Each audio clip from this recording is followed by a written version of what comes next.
નમસ્કાર દર્શક મિત્રો, હું છું બાબા સૈયદ. વિજાપુરની ખબરમાં આપનું સ્વાગત છે. વિજાપુરના ગ્રામ્ય વિસ્તારમાં મેઘરાજાની ધમાકેદાર એન્ટ્રી. વિજાપુર તાલુકાના ગ્રામ્ય વિસ્તારો ચાંગોદ, સુંદરપુર, સરદારપુરમાં મેઘરાજાની ધમાકેદાર એન્ટ્રી થતાં સ્થાનિક ખેડૂતો ખુશાલ.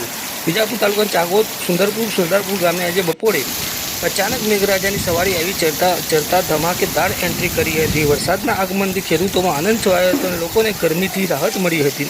આપને વધુમાં જણાવીએ કે વિજાપુર શહેરી વિસ્તારમાં આજે બપોરે કોરુકટ હતું, ત્યારે મેઘરાજા જ્યારે છાનામાના વિજાપુરના કેટલાક ગ્રામ્ય વિસ્તારોમાં પહોંચ્યા હોય તેવું અહેસાસ થતાં ગ્રામ્ય વિસ્તારોમાં ધમાકેદાર એન્ટ્રી કરતા વરસાદ વરસ્યો હતો. આપણે તે પર જણાવીએ કે ધમકારે બંધ વરસાદને લઈને ત્યારે સ્થાનિક પ્રજા અને ત્યાંના સ્થાનિક ખેડૂતોમાં આનંદની લાગણી જોવા મળી હતી. વિજાપુર શહેરમાં હજુ પણ શહેરીજનો વરસાદની કાગડોળે રાહ જોઈ રહ્યા છે અને ગરમીથી પરેશાન થઈ ગયા છે, બફારાથી પરેશાન થઈ રહ્યા છે. આવા સમાચારની અપડેટ લઈને ફરીથી હાજર થયું.